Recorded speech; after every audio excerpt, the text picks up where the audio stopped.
О, татьо, какво става, бе? Йодирана морска сол, гледай какви глупости едем. Гледай, монец. Кажи, бе. Нали си такова? Съм на бал сега. Какъв бал, бе? Бал след матурите, бе. Ти взе ли ги изобщо? Къде те преди матурите бал, бе? Къде си го видял това нещо, бе? А? Как бала след матурите, бе? Той е сега изпращането как след матурите. Той е сега и после вече си вземе матурите и така. Аз мисля някой хубава количка да отида. То всички ще ходят с някакви много мазни коли. Бентли нещо. Ферари. Аз видях и на оферта, ако цъкиха някой лев, може направо да ги вземе. Не е много. Какво? 3-4 хиляди. 3-4 хиляди? Това на месец ли, бе?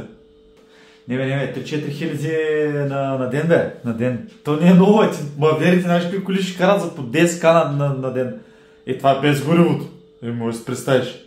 Абе, ти ми си нормален, ще ходиш с рейса, бе. Я си фаш тези рейса, ще чуеш на бала с рейса, бе. Ти пак почваш с тия твоите прости, човек. Стига, бе. Взях с градския транспорт на бала.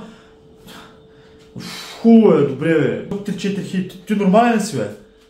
Като ти спера на солница в главата. Слушай, бе, ти за лятото какво ще правиш?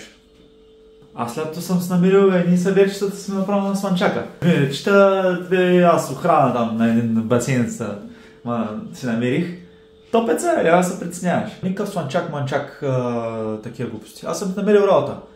При дядо ти на село да затваряте бурканите с баба ти и да му помагаш да цепите дървата. Тай сега лози и там трябва да му помагаш. Няма как. Няма кой. Как така на село с дядо, бе? Стига, бе. Той сам не може да затвори бурканите с баба двамата са сега. При буркани да затварям. Верите, всички са на Слънчака, е татко. Стига, че се бавите такъв, бе.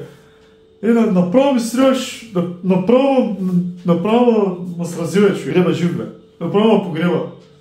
Ева, няра. Абе, как ще ми говориш на мене така, бе, а? Кой те погреба от тебе, бе, а?